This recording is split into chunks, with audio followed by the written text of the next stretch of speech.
Igitondo cyiza, igitondo cy'umugisha kuri we muntu ubasha kugenda udukurikira uri mu bice bigiye bitandukanye, biraterwa n'ingengabihe y'aho ubashije kugenda uherera, dore ko mudukurikira muri benshi yaba hano mu Rwanda ndetse no hanze y'u Rwanda. Nyaboneka rero nta kindi usabwa wowe uretse kureba ahantu handitse ijambo subscribe ukagenda urikandaho, ubundi tukajya tubana gatanu kuri gatanu hano mu biganiro byacu biba bigiye bigezweho. Birumvikana neza rero, hano ni Imena Sport, twongeye kugenda tugaruka muri iki gitondo tubashe kuba tugenda tukugezaho byinshi biri kugenda abivugwa hano mu isi ya siporo. Ni Rayon Sport rero ku munsi w'ejo yazaga kugenda inganya ubusa ku busa na Viziyo. Ubuyobozi bw'ikipe ya Rayon Sport bukaba bwaje kugenda butangaza intumbero, ikaba ari intumbero ikomeye cyane. Iyi ntumbero rero nta kindi ikipe ya Rayon Sport yifuzamo uretse kuba bagenda bubaka ikipe yabo itajegajega, kandi undi mwaka igomba kugenda itanga akazi nk'uko tugiye kugenda tubigarukaho hano mu kiganiro cyacu kigiye ikigezweho. Nta kindi rero nyaboneka usabwa uretse kubana natwe, tugiye kugenda twibanda kuri byinshi biri kugenda bivugwa mu buyobozi bw'ikipe ya Rayon Sport. Mu buyobozi bw'ikipe ya Rayon Sport ni byinshi bari gutegura kandi bari gutangaza ko bagomba gukora byanze bikunze, kandi bigakorwa uyu mwaka nk'uko bazaga kugenda babigarukaho. Byose ngiye kugenda mbana nabyo biguciramo gatanu kuri gatanu. Ni ikipe ya Rayon Sport ubona ko intumbero n'amaso bayerekeje mu mikino nyafurika. Abantu ku munsi w'ejo baje kugenda batungurwa n'ibyaje kugenda bibera hano kwa Paris Stadium, ariko ngira ngo nyaboneka ibi nta mureyo byatunguye kuko bose bari baramaze kugenda biyakira, dore ko ubuyobozi bwa Rayon Sport bwamiye amajanja ku muterankunga cyane ushobora kuba yazagenda abafasha mu kuba bagenda barokirita. Ni ibiganiro ntabwo biragenda bisobanuka neza, ariko turaza kugenda tubicamo, dore ko twakubise icyumvirizo, dore ko ikipe ya Rayon Sport irimo byinshi cyane ngira ngo tuze kugenda tubanamo. Ni ikipe ya Rayon Sport ubona ko uyu mwaka iraza kugenda ikubita fondasiyo hasi, igende yongera izamura indi, kuko ikipe ya Rayon Sport bigaragara ko harimo byinshi bigomba kugenda bihinduka. Ni byinshi bigomba kugenda bihinduka rero ugendeye n'ubundi kubiri ahangaha mu ikipe ya Rayon Sport, kuko abakunzi b'ikipe ya Rayon Sport baravuga bati uyu mwaka ntago twigize twishimira rokiritoma, cyane mu kwezi kwa mbere. Ubuyobozi bw'ikipe ya Rayon Sport rero bukaba bugenda butangaza buvuga buti turakora igishoboka cyose umukunzi w'ikipe ya Rayon Sport ahari hose agende yishimira ikipe. Mu ngamba nshyashya bafite rero ari z'umuterankunga, izo gushaka abafatanyabikorwa, byose nibyo tugiye kugenda tubanamo, ndetse n'abakinnyi bifuza kugenda bagura. Nawe ujya muri komenti ugenda utwandikira, ese aba bakinnyi bari kuvugwa mu ikipe ya Rayon Sport, ese murabona hari challenge baza bakagenda batanga mu ikipe ya Rayon Sport? Reka mvuye ahangaha rero kandi turahita twerekeza mu ikipe ya APR. Byari ibyishimo bikomeye cyane ubwo ikipe ya APR FC yazaga kugenda itwara igikombe Ingoma. Nubwo navuga ngo hano mu Rwanda hongeye kugenda hagaragara ku bibuga bya football ibikorwa bitari byiza, nyaboneka abafana ko turi muri football kubera iki mubigira intambara. Ubwo n'abafana abari bari kuri match y'ikipe ya APR FC n'ikipe ya Muhazi United bateranye amabuye n'abasekirite karahava, bashaka kugenda burira iyi stade kugira ngo barebe match nta batishyuye. Ibi ntago ari ubwa mbere bibaye kuri no stade, ngira ngo n'ubushize byagiye bivugwa Ingoma, ariko navuga ni ku bafana baturuka ahanga mu karere ka Ngoma. Ntago ibintu ejo byabaye rwose bikwiye, ntago ari isura nziza yo muri football. Ukibaza ngo nimba twarabonye kuri stade y'i Bugesera ibihano bigenda bifatwa, ku munsi w'ejo noneho barafatira ibihano nde? Kuko abafana bateraga amabuye wamenya ngo ni aba APR FC, ntiwamenya ngo ni aba Muhazi United. Biragoye rero, sinzi rero ubwo wenda akanama ka komisiyo karaza kuba kagira byinshi kagenda gatangaza ku bijyanye n'ibyo twaje kugenda tubona, kuko ejo amabuye yaranavuze. Noneho amabuye ejo yavuze n'amabuye anarenze n'ayavuze mu Bugesera. Wenda mu Bugesera ho byagaragaraga ko yari imyigaragambyo, ariko ku munsi w'ejo ho ibuye ryavuzaga ubuhuha inyuma ya stade ya Rutsiro, kandi wabonaga ko hari abafana bariho banashaka kurira ibisenge bya stade ngo binjire muri stade, kandi wabonaga ko bari bahanganye n'inzego z'umutekano. Igikorwa navuga ko kidasa neza cyane hano muri football ya hano mu Rwanda. Reka twigendere rero, yari ikipe ya APR yazaga kugenda irushaho kugenda ishimangira ko ari ubukombe, aho yatwaraga igikombe cyayo, kikaba igikombe cya kabiri mu mateka itwaye Rayon Sport. Uraza kugenda umenya udushya turi muri iki gikombe. Ikipe ya APR FC yaje kugenda itwara ku munsi w'ejo, ubwo ni ikipe ya champion y'uyu mwaka, aho bavuga bati basohotse batwaye ikipe ya Rayon Sport ku mugongo. Mvuye hano mu Rwanda kandi i Burayi cyane cyane kuri English Premier League barazi ko bagenda basoza, ariko nanone ntago twagenda tudaciye mu mikino nyafurika. CAF Champions League yazaga kugenda ikomeza, ndetse na Confederation Cup ikaba yarazaga kugenda iba ku munsi w'ejo. Mwe mu makipe akaba yaragayitse, andi akabasha kugenda abona resultat kuri match zigenda azibanza. Ku mugane w'Iburayi rero, Real Madrid ku munsi w'ejo yongeraga kugenda Kylian Mbappé yongera kugenda ashimangira kari top scorer. Nubwo ikipe yiwe ya Real Madrid nta gikombe yigize yegukana uyu mwaka, nibikuraho ko uyu musore ari umwe mu bataka bakomeye cyane hano ku mugane w'Iburayi, batsinze ibitego byinshi, kandi ubona ko yari arangije sezo, ubona ko yatangiye kugenda agarukamo Kylian Mbappé. Mvuye muri Espagne mu Bwongereza rero, turaza kugenda tugarukayo, barasoza ari nako mu Bufaransa ikipe ya Paris Saint-Germain ku munsi w'ejo yazaga kugenda ikina finale. Byose ni Kumena Sport. Nyemerera rero nyaboneka nimba ari ubwa mbere ugeze hano, reba hano handitse ijambo subscribe, ugende urikanda, ubundi tujye tubana 5 kuri 5 hano mu makuru yacu abagiye agezweho. Birumvikana rero nge turi kumwe akaba ari Senal Francis.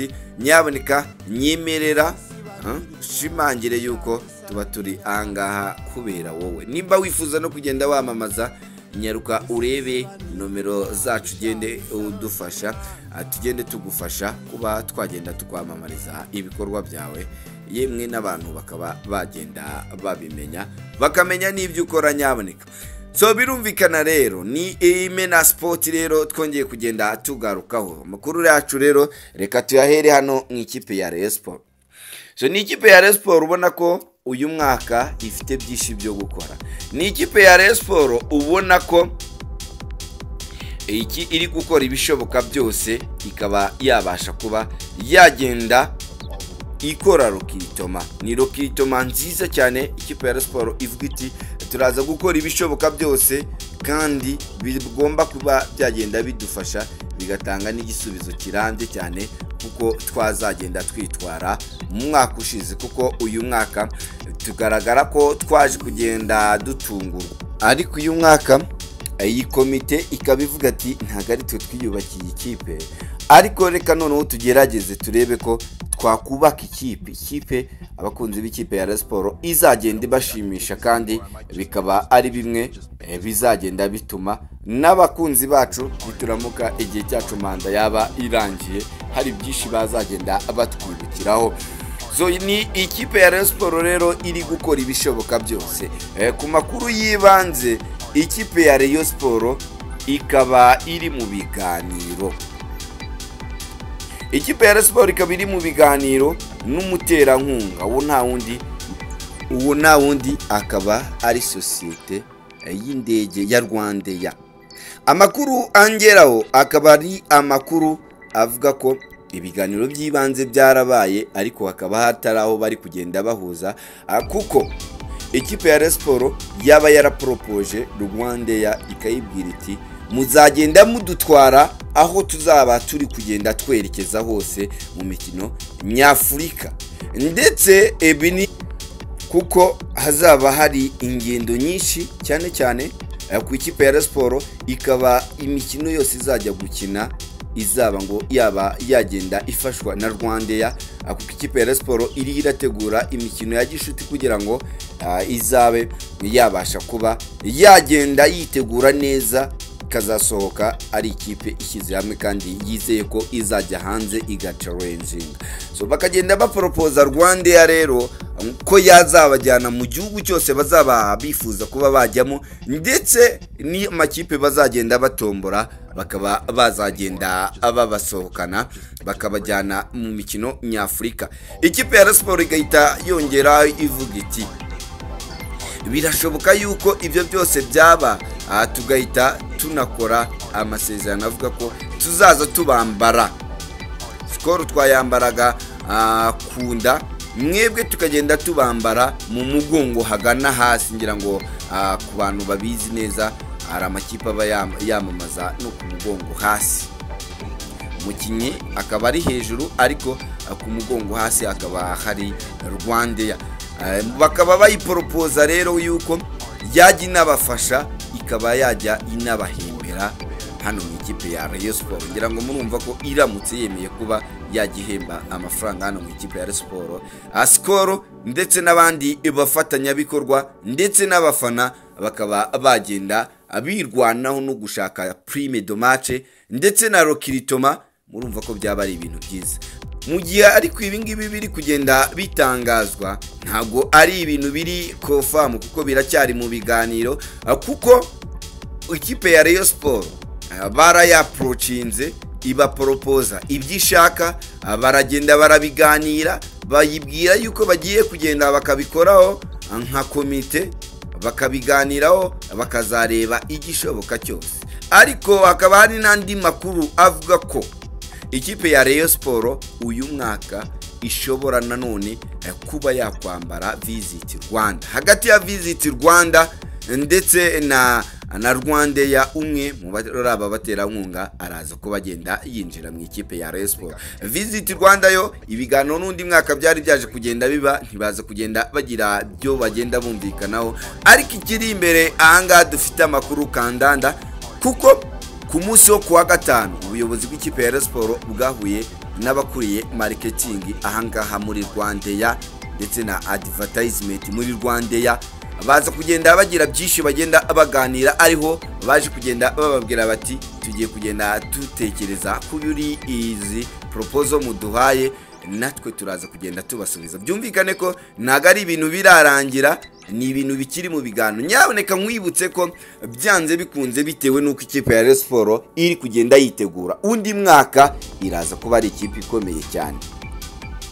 Ni ikipe ivuga iti turaza kuba tugenda dukina n'ikipe ya Young Africans muri Rayon Day.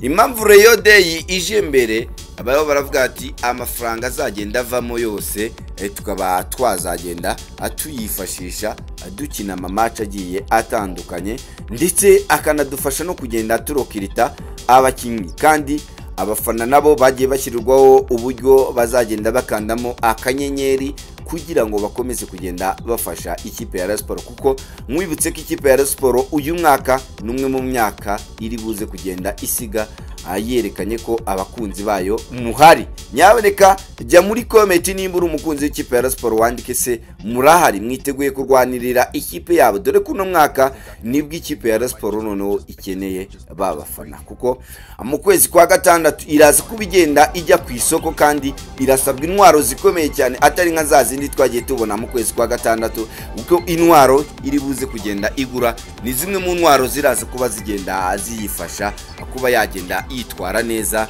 mu mikino nyafurika y'uyu umwaka, kuko ikipe ya Rayon Sports iravuga iti mu Rwanda biragoye gutwara igikombe, ariko hari uburyo twabikora tukaba twagenda twitabira cyangwa se twitwara neza, tukareba ko twatwara igikombe ahangaha mu gihugu, cyangwa se twagenda twitwara neza hanze hatari hano mu Rwanda, kuko mu Rwanda ho biragoye ko watwara igikombe APR bitewe n'uburyo iba yagiye yateguye ikanitegura cyane cyane na football ya hano i Nyarugenge. So ikipe ya Rayon Sports reka bivuga ati twituragura intumbero nta yindi, turagura tuvuga ati mu mikino nyafurika tuzagera hehe. So navuga ngo rero ntago bwaba ari ubwa mbere ikipe ya Rayon Sports iramutse isohotse hanze ikitwara neza.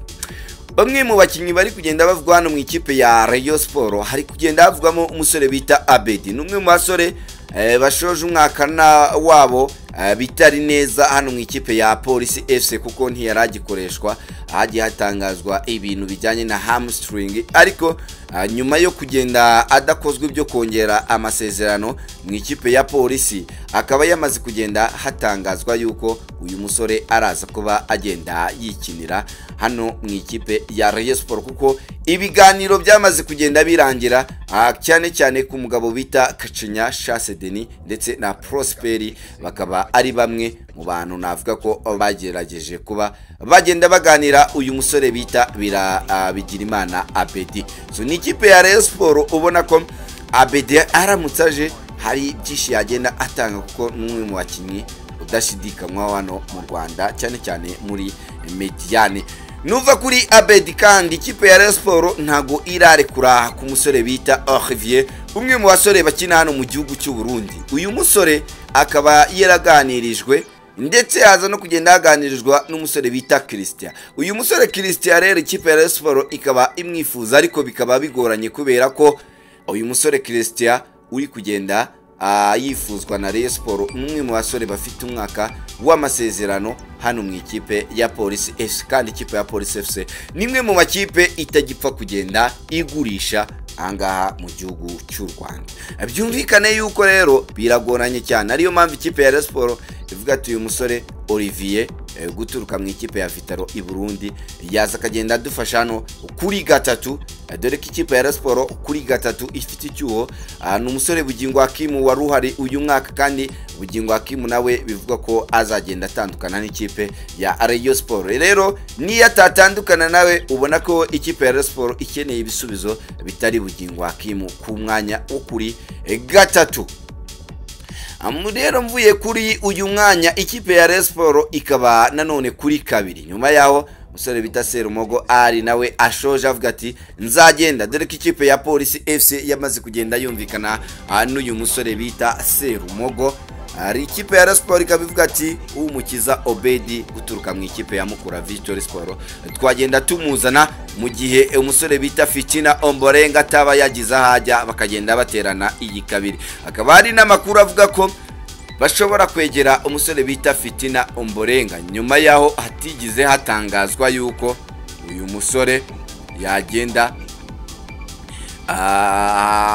ahamwa n'ibyaha bagendaga bamwagiriza, kuko bagendaga bavuga ko ari gukorwaho iperereza. Iri perereza nta kintu kigize gisohokamo cyavuyemo. Uyu musore rero Obedi akaba ari we ushobora kuba yaza kugenda afatanya na Fitina Omborenga, kuko ubuyobozi bw'ikipe ya Rayon Sport buravuga ati nta numwe umuheje ko yabasha kuba yagenda, ariko ikipe imwifuza yose nize yumvikane na Rayon Sport. Rayon Sport ibabwira ibiciro uyu musore abasha kuba yagenda asohoka. Kubona ko bamwe mu bayobozi b'ikipe ya Rayon Sport ndetse na bamwe mu bafana bitewe n'ibikorwa byagiye bimuvugwaho, ubona ko batishimiye uyu musore bita Fitina Omborenga. So navuga ngo rero muri Rayon Sport rero akaba hariho bavuga ati turashaka n'undi mwataka Fonganye, undi mwaka yaje kugira gutya aravunika, ari we wenyine twari dufite, twari dukeneye undi mwataka uwundi waza gutanga ibisubizo mu gihe Fonganye yaba adahari, kuko Fonganye araba yagarutse.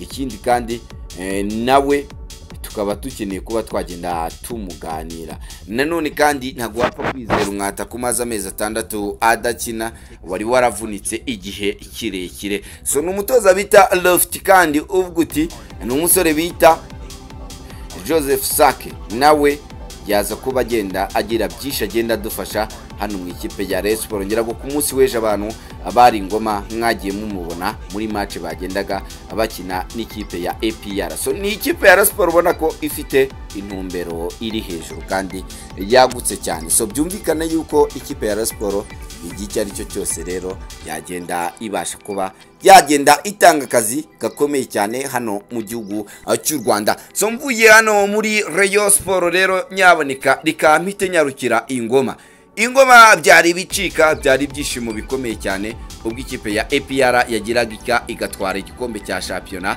cy'uyu mwaka 2024 na 2025. Umutoza Ndori rero wazaga kugenda yishimana n'abakinnyi biwe, kapiteni niyo mugabo Claude yagendaga atangaza avuga ati ibikombe byose turabitwaye, nta gikombe na kimwe twahatanya hano muri APR tutigeze dutwara uyu mwaka. So navuga ngo coup de chapeau ku ikipe ya APR, ariko nayo nabonaho kuba yo na Muhazi ntabwo byamenyekanye nimba ari abafana b'ikipe ya APR cyangwa nimba ari abafana b'ikipe ya Muhazi, ariko abafana nyaboneka nongera kugenda mbanenga baje kugenda bagaragara ahangaha kuri stade y'Ingoma baterana amabuye. Ibi ngibi ntabwo bikwiye muri football ya hano mu Rwanda, usibye no muri football na hano mu gihugu cy'u Rwanda rwose ibi bintu turabyamaganye, ntabwo ari ibintu bikwiye.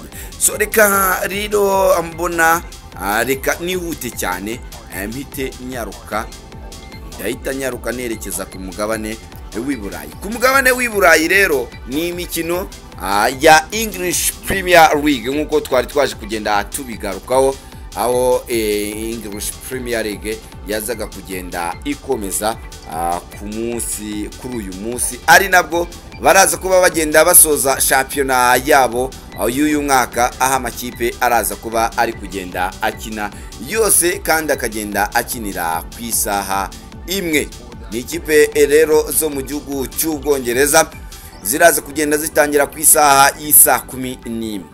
Ku isaha y'isa 11 ikipe ya Bournemouth rero iraza kuba yakira ikipe ya Leicester City, ubona ko ari match iraza kuba nayo iri equilibre. Mwibutse ko ikipe ya Leicester City nubundi maginga yangaya yamaze kuba yagenda ayisubirira mu cyiciro cya kabiri. Mwibutse ko izamutse uyu mwaka, ikipe zose zizamutse uyu mwaka zose zise zisubira mu cyiciro cya kabiri. Ikipe ya Southampton yaramanutse, Ipswich Town yaramanutse, Leicester City yaramanutse, kubera ko ikipe ya 17 ni ikipe ya Tottenham, ikipe ya 16 ni ikipe ya Manchester United. Byumvikane ko ikipe ya Leicester City niyo yatsinda Bournemouth, iraba ifite amanota 28, mu gihe Tottenham Hotspur iri imbere yo ifite 38. Ikipe ya Tottenham Hotspur uyu mwaka wose yarambeshye cyane rwose, mu gihe kandi yari yatangiye neza uyu mutoza bita Ange Postecoglou wari watangiye neza, ariko bikaza kugenda byanga mu mikino yiwe ya nyuma. So navuga ngo rero Ipswich Bournemouth niyo iri buze kugenda ihabwa amahirwe, kuko Bournemouth ni ya 11, arumva ko iraza kuba iri kugenda ikina n'ikipe ya 17 yamaze kugenda yimanukira mu cyiciro cya kabiri. So reka rero Fulham iraza kuba igenda yakira ikipe ya Manchester City. Iyi match ya Fulham na Manchester City ni imwe muri match zikomeye cyane, kubera ko Manchester City kosa ryose yakora igatsindwa, ikipe ya Newcastle kitsindira na Chelsea zigatsinda. Ikipe ya Manchester City yahita ibura Big Four biri automatically, kuko ku rutonde rwa shampiyona ikipe ya Manchester City iri imbere, kuko iri ku mwanya wa gatatu, aho iri imbere n'amanota 68. Byumvikane ko Newcastle nayo iraza kuba ifite match ifite amanota 66. Chelsea ifite amanota 66 iramutse itsinze. Aston Villa nayo ifite amanota 66 mu gihe cyose yaramuka itsinze. Ikipe ubona ko yaza kugenda itungurana ni ikipe ya Nottingham Forest, kuko Nottingham Forest nayo ifite 65, ariko ikabizigamye ibitego bigera kuri 13. Byumvikane yuko Man City yoyo agayiha gahenge ifite amanota 68. Mu gihe cyose ikipe ya Aston Villa itsinze yahita isiga Man City inota rimwe, Newcastle iramutse itsinze yahita isiga inota rimwe ikipe ya Man City. Chelsea nayo nuko nguko, nukuvuga ngo ikipe ya Aston Villa n'ikipe ya Nottingham Forest n'ikipe ya Chelsea n'ikipe ya Newcastle na Man City zose uyu munsi ntizemerewe kuba zagenda azitsindwa, kuko ubona ko urugamba rurakomeye hano muri Big Four. Nukuvuga ngo ikipe ya Arsenal n'ikipe ya Liverpool nizo kipe zamaze kugenda zizera yuko zifite Big Four. Liverpool yo yatwaye igikombe cya shampiyona hakiri kare, ikipe ya Arsenal yo yamaze nayo kugenda yikarifiya kuko ni ya kabiri. Ubona yuko hagati ya Man City na Chelsea na Aston Villa na Nottingham Forest iraza kubigenda ikomeye cyane, nubwo navuga ngo ikipe ya Nottingham Forest ifite 65 n'ubundi, ariko Nottingham Forest ishobora kuza kugenda ikina igatsinda Aston Villa yatsinzwe na Chelsea cyangwa se na Newcastle, bigahita biha icyuho cyuko iyi kipe nayo ihita yizamukira muri Big Four. Ziraza kuba ari match zigiye zikomeye cyane. Rero ubona ko match zitezwe hano mu gihugu cy'Ubwongereza ni match ya Man United iraza kubikina na Aston Villa. Aston Villa iraza kubifite ranch yo kuvuga ngo ndashaka kujya muri Big Four nkongera nkitabira imikino ya UEFA Champions League. Mwibutse ko uyu mwaka ikipe ya Aston Villa yaje kugenda iviramo muri kimwe cya kane, ngira ngo murumva ko ikumbuye kuba yagenda yongera kugenda ikorera aya mafaranga. Ni ikipe ya Chelsea nayo ivuga iti tumaze igihe tutitabira imikino ya UEFA Champions League, why not uyu mwaka tutagenda tubikora. So ikaza noneho ikipe ya Newcastle nayo uno mwaka yari irimo, ngira ngo abantu benshi barabyibuka, yaje kugenda igayika vibaya sana, n'undi mwaka yaje kugayika, ariko nayo iranyotewe kuko iraza kuba yakira ikipe ya Everton idafite ikiharanira, kuko Everton n'ubundi ntizamanuka. Byumvikane ko hano mu gihugu cy'Ubwongereza rero match ziraza kuba zigenda zitezwe. Ni match irahuza Man City na Fulham. Man City iraba yagiye kwa Fulham, hakaza match Man U iraza kwakira Aston Villa. Newcastle yo iraza kuba yakiri Everton, match n'ubundi biri buzi kuba ikomeye. Nottingham Forest ikaza kuba yakira ikipe ya Chelsea. Akandi kantu karimo ahangaha rero gakomeye cyane, ikipe ya Nottingham Forest n'ikipe ya Chelsea, imwe muri zo igomba guhita yibagirwa icyo twakwita ko ari UEFA Champions League. Kubera iyihe mpamvu? Chelsea irabiri kugenda ikina n'ikipe ya Nottingham Forest. Mu gihe cyose ikipe ya Chelsea yakora ikosa ikanganya na Nottingham Forest, biraza guhita bigenda biyigora kuba yakomeza kugenda izamuka ijya mu mikino ya UEFA Champions League. Mu gihe cyose kandi ikipe ya Nottingham Forest yaza kugenda yitsindira Chelsea irasigara, Nottingham Forest izamuka igira icyizere cyuko ishobora kuba hagati ya Newcastle iramutse itsinzwe na Everton, kubera ko ikipe ya Chelsea yaba yagiye itsindwa na Nottingham yahita igira amanota 68 ikanganya na Man City. Mu gihe cyose rero ikipe ya Newcastle yaba itatsinze ndetse na Man U yaje kugenda ikorera akazi ikipe ya Nottingham, ubwo Man U nayo byaba bisaba ko yaba yatsinze ikipe ya Aston Villa, bigahita biba likely yuko rero Nottingham yahita yizamukira. Ariko ubona ko Nottingham imibare yayo ni myinshi cyane, mu gihe Chelsea yivuga iti twe nidutsinda match yacu tukaba twatsinda ibitego. Ubona ko bigoranye cyane kuko Chelsea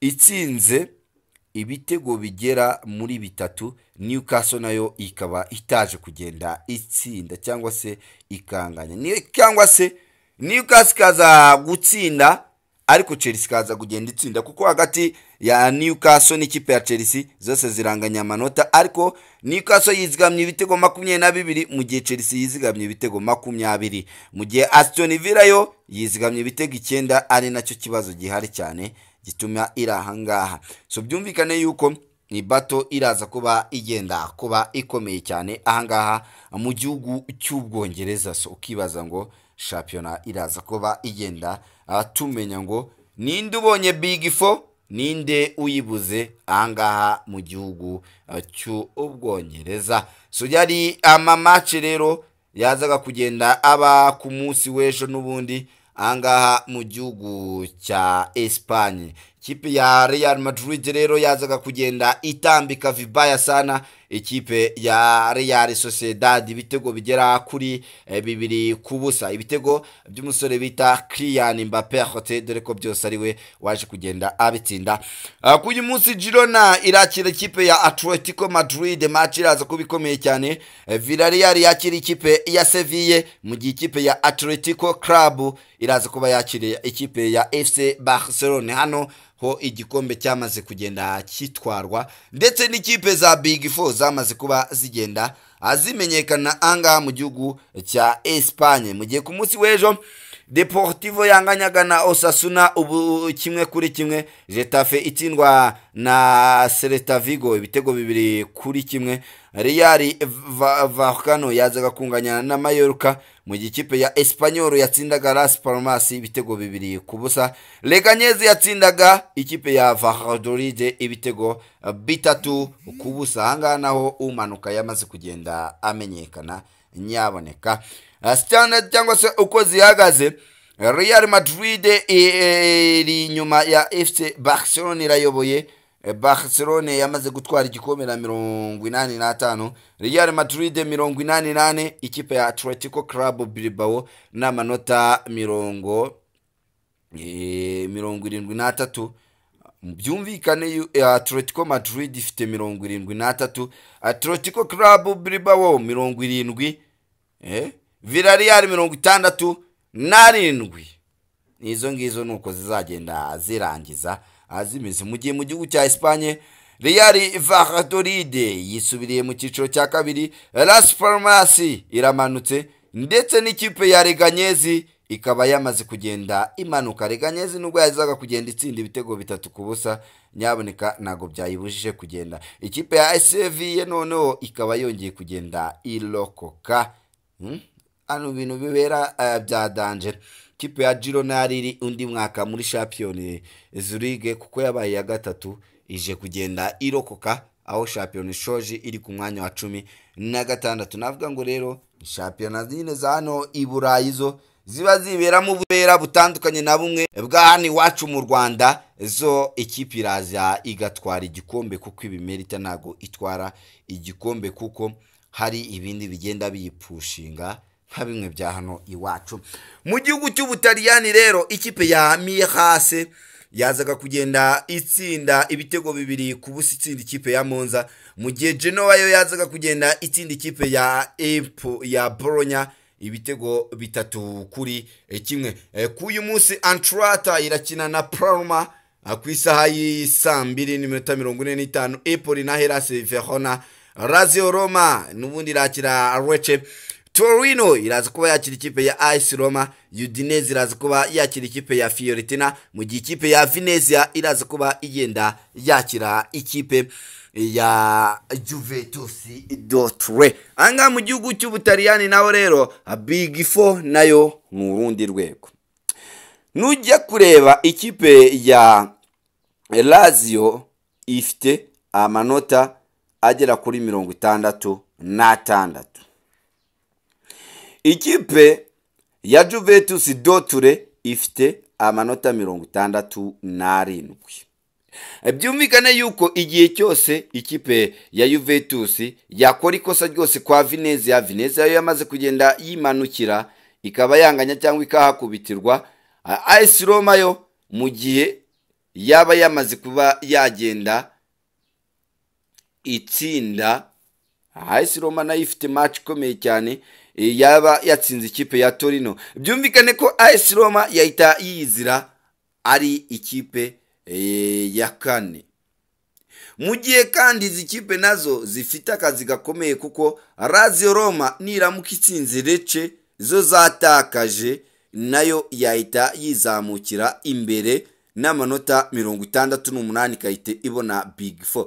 Byumvikane ko hano mu gihugu cy'Ubutaliyani naho umwanya wa kane uracyari ishibaniro kuko umwanya wa kane uriho uragenda ushakwa n'ikipe ya Lazio Roma mu gihe na Napoli na Juventus, kuko ikipe ya Juventus ya kane irarusha inota rimwe ikipe ya gatanu, mu gihe ikipe ya gatanu irusha inota rimwe ikipe ya gatandatu, ubwo Juventus ikaba irusha ikipe ya gatandatu iki amanota 2. Byumvikana yuko mu gihe cyose Juventus yagenda igira ikosa ikora yabasha kubigenda ikosorwa nyaboneka, ubwo urumva ko ari ibintu bitoroshye cyane. Mu gihe ikipe ya Milan yo irangije shampiyona yibereye ku mwanya iri ku mwanya wa 7, ariko nayo itegereje ko Fiorentina iza kuba igenda ikina, akaza kuba Fiorentina iramutse itsinze ikipe ya Milan ikaba yahita isubira ku mwanya wa 8. Ubona ko ikipe ya Milan izasoreza hano ku mwanya wa 8. So navuga ngo mu Butaliyani ikipe zamanutse ni ikipe ya Monza yisubiriyeyo Venezia, ndetse nanga hakaba ari akazi gakomeye cyane kuko ikipe izamanuka ya 18 ntago iramenyekana, iraza kugenda iva hagati y'ikipe ya Parma ndetse n'ikipe ya Lecce ndetse na Empoli, kuko izi kipe uko ari 3 iri bukora ikosa izindi zigatsinda iraza guhita yisanga mu cyiciro cya 2. Ngira ngo mu gihugu cy'Ubutaliyani haracyari akazi gakomeye cyane kuko n'ubundi naho igikombe cyaje kumenyekana ko Napoli gitwaye bisabye imikino ya nyuma. Byumvikana yuko rero angaha mu gihugu cy'Ubutaliyani nyaboneka akazi karacyagenda kaba ingume, ariko nago byakuraho ko mu gihugu cy'Ubufaransa ikipe ya Paris Saint-Germain yazaga kugenda itwara igikombe igikombe Coupe de France, yazaga kugenda itsinda ikipe ya Reims. Yari rero ikipe ya Paris Saint-Germain yatsindaga ibitego bigera kuri 3 ku busa. Igitego cya Barco ku munota wa 16 kuri pasi ya Duo. Barco yaje gutsinda icya kabiri ndetse n'umusore bita Hakimu Ziyech yazaga kugenda atsinda igitego cya 3. Umusore bita Barco yatsinze ibitego 2 aza no kugenda atanga assista. Navuga ni ku ikipe ya Paris Saint-Germain coup de chapeau yari yabanjemo umusore bita Stonov, Ashraf Hakimi yarari, Marquinhos ndetse na William Pucho na Nuno Mendes, Joao Neves yarari, Vitinha yarari, Fabian Ruiz yarari, ndetse Barco yacaga uruhande rumwe, Ousmane Dembele yatakaga uruhande rundi rucaho Desire Duo. Nabani ku ikipe ya Paris Saint-Germain coup de chapeau, ikipe ikomeye cyane anga mu Bufaransa kuko kwicarenjinga biba bigoye cyane kuri aya makipe yahangaha. Mu gihe mu gihugu cy'Ubudage kandi BFB Pokali hajyaga kugenda hakinwa final, ikipe yagitwaye rero y'uyu mwaka ni ikipe ya Stuttgart. Stuttgart ikaba yaje kugenda itsinda ibitego bigera kuri 4 kuri 3. Mwibutse yuko ikipe zari zaje kugenda zitsindana bikomeye cyane. Reka ngushimire nyaboneka nimba ari ubwa mbere ugeze hano ku Mena Sport, nyarukureba hano handitse ijambo subscribe ugende urikandaho, ubundi tujye tubana hano 5 kuri 5. Bidakuraho yuko nyaboneka turi buze kuba tuhakubereye nimugoroba, aho turi buze kuba tugenda twinjira mu mikino ya Iburayi, aho turi buze kugenda dusesengura Premier League kuko iraza kuba igenda iba mbere yuko turi buze kugenda twitsa cyane kuri Premier League. Nkavuga ni are you ready ko muri buze kuba muhari tukabasha kuba tugenda twitereka dusesengura uko Premier League yagenze, ndetse tukaba turi buze no kugenda tugaruka kuri championnat y'uyu mwaka, aho turi buze kugenda twitsa neza ku bihembo by'abakinnyi by'uyu mwaka, aho tuza nka Imena Sport turi buze kugenda dutondeka cyane ku bakinnyi bashoje uyu mwaka muri championnat bari kuri hembe rwo hejuru. Ese ninde ubona? Ngira ngo nyaboneka muzi kugenda muba hafi, aho turi buze kugenda tugaruka ku bakinnyi 11 b'uyu mwaka baranze championnat yo mu Rwanda, ku bakinnyi 11 b'uyu mwaka baranze Premier League ndetse no ku bakinnyi 11 baranze La Liga. Dore ko hano ku Mena Sport twe hose twigererayo, yaba hano mu Rwanda ndetse ni Burayi. Nta kindi rero nyaboneka usabwa uretse kureba ahantu handitse ijambo subscribe ukagenda urikandaho, ubundi tukajya tubana 5 kuri 5 hano mu makuru yacu abagiye agezweho hano nka Imena Sport. Nyemerera rero nyaboneka soze nkubwira ni weekend nziza kuri wowe mukunzi wa Imena Sport. Nge twari kumwe akaba ari Sanar Francis.